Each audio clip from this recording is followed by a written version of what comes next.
Bonjour à toutes et à tous, bienvenue sur Grand Lille TV en ce mercredi 27 février. L'actualité est près de chez vous, en images en 8 minutes. D'abord vos prévisions météo. Voici donc la dernière journée de cet épisode printanier, soleil et chaleur depuis plusieurs jours. Et ce sera encore le cas aujourd'hui, un soleil implacable, 18 degrés cet après-midi à Lille. Mais demain, retour à la normale. Les températures vont baisser, les perturbations nuageuses et pluvieuses sont de nouveau annoncées. Les prévisions météo complètes bien sûr après ce journal.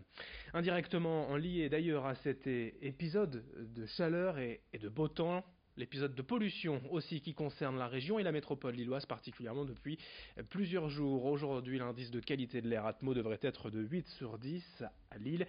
La préfecture impose donc une réduction de vitesse de 20 km/h sur l'ensemble des axes régionaux, routiers et autoroutiers, mais pour la première fois, surtout, le préfet du Nord a décidé d'appliquer aujourd'hui la circulation différenciée dans la métropole lilloise. Dans 12 communes autour de Lille, seuls les véhicules disposant d'une vignette critère 0, 1, 2 et 3 peuvent circuler. Attention, des contrôles de police sont prévus dans la zone concernée.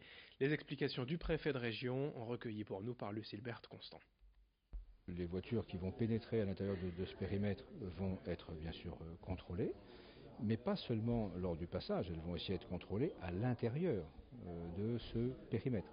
Donc ceux qui pensent pouvoir échapper à un contrôle pendant la journée par exemple, en seront pour leurs frais. Les sanctions, ce sera une amende, bien sûr, et ce sera bien sûr un rappel à la loi pour en tout cas tous ceux qui seront en infraction par rapport à cette mesure nouvelle pour la métropole, mais qui était annoncée depuis de nombreux mois, comme chacun le sait ici. Au chapitre social, c'est donc la fin des espoirs de reprise pour Altifort dans le dossier Ascoval. Hier, le ministre de l'économie Bruno Le Maire a annoncé qu'Altifort, ayant échoué à réunir les fonds nécessaires, était définitivement écarté du dossier, mais le ministre veut encore y croire devant les représentants des salariés d'Ascoval et les élus locaux. Hier, Bruno Le Maire a annoncé qu'il se donnait encore un mois pour sauver les 281 emplois de cette aciérie de Saint-Saulve dans le Nord. On écoute le ministre de l'économie sur des images captées hier par nos confrères du Figaro. Nous avons tous décidé collectivement, avec les représentants des salariés, avec le président de la région des Hauts-de-France, Xavier Bertrand, avec les élus locaux, de nous donner un mois supplémentaire pour trouver un repreneur pour le site d'Ascoval. Nous allons multiplier les contacts dans les jours à venir. Je mettrai toute l'énergie qu'il faudra pour trouver un repreneur et offrir une solution par le haut au site d'Ascoval. À l'opposé, le président du groupe Rassemblement National au Conseil régional, Philippe Emery, est revenu hier sur notre plateau sur la gestion de ce dossier en dénonçant l'excès de communication du gouvernement et du Conseil régional. On l'écoute au micro d'Edil Gunaï. À plusieurs reprises, nous avons alerté sur le montage financier qui était limite, qui n'était pas orthodoxe, sur la faiblesse d'Altifort, qui avait déjà été le repreneur de Pentair à Ham et qui, selon nous, n'avait pas forcément la solidité financière. Et c'est en cela que je vous dis que les affaires industrielles, les affaires économiques, d'une manière générale, se traitent avec des dossiers bien bordés. En quelque sorte, les salariés de Saint-Saulve n'ont pas à être pris en otage des jeux politiciens. Je veux dire, leur emploi, la place de l'industrie dans notre région est bien trop importante pour en faire une histoire de joute politicienne ou de bras de fer avec le gouvernement, ce qu'a fait M. Bertrand. On enchaîne avec toute autre chose, le salon de l'agriculture cette semaine à Paris. Nos équipes étaient sur place hier à l'occasion de la journée des Hauts-de-France. L'occasion de rencontrer des dizaines de producteurs, de cultivateurs et d'éleveurs, tous ceux qui font l'agriculture régionale. L'occasion aussi surtout d'aller à la rencontre d'Imminence, une vache bleue du Nord, choisie comme tête d'affiche du salon cette année. Son éleveur et propriétaire Gilles Druet au micro de Xavier Silly. Le but c'était vraiment ça, qu'en voyant Imminence, après quand les gens vont repartir et voir des animaux dans les campagnes, pourront se dire ça c'est une bleue du Nord. C'était ça notre premier objectif, quoi. Alors pour les voir dans les campagnes, il faut déjà qu'il y en ait plus, parce que d'après mes chiffres, il n'y en a que 900 dans toutes les Hauts-de-France. C'est pas beaucoup, c'est une espèce en voie d'extinction. Ah oui, c'est sûr qu'elle est soutenue par un programme de races menacées, justement, parce que même, je peux même vous donner un autre chiffre, on n'a que 570 animaux qui sont vraiment inscrits au contrôle de performance, quoi, ce qui est vraiment très très peu par rapport à la prime Holstein qui est par exemple à près de 2 millions d'animaux, quoi, donc c'est énorme, quoi, la différence.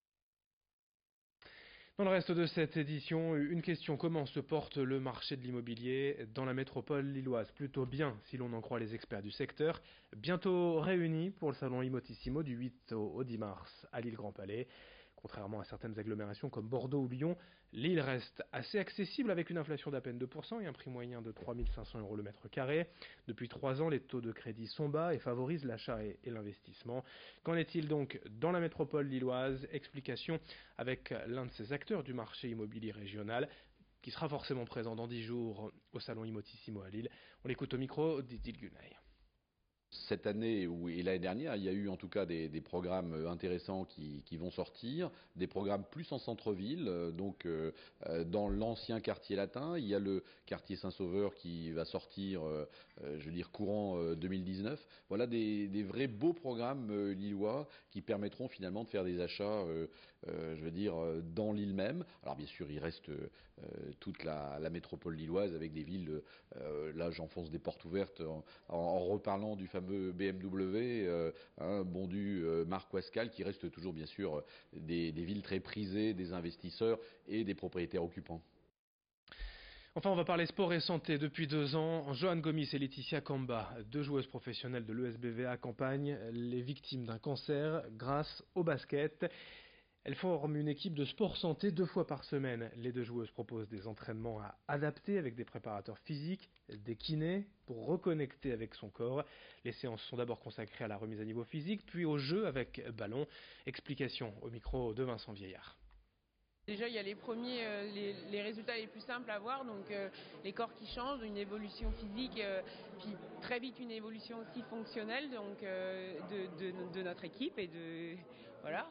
Et ensuite, on a vu aussi des gens sortir de l'isolement, avoir plus confiance en eux, se sentir revalorisés et appartenir à un groupe, faire partie d'une équipe. Ce sont des valeurs qui sont très importantes et qui tend à sortir de son isolement. On ne reste pas dans un cadre où on est toujours en train de parler de la maladie ou autour de la maladie, on fait autre chose. Fin de ce journal, merci à vous de l'avoir suivi. Et sur Grand Lille TV, l'info continue dans un instant. À suivre vos prévisions météo.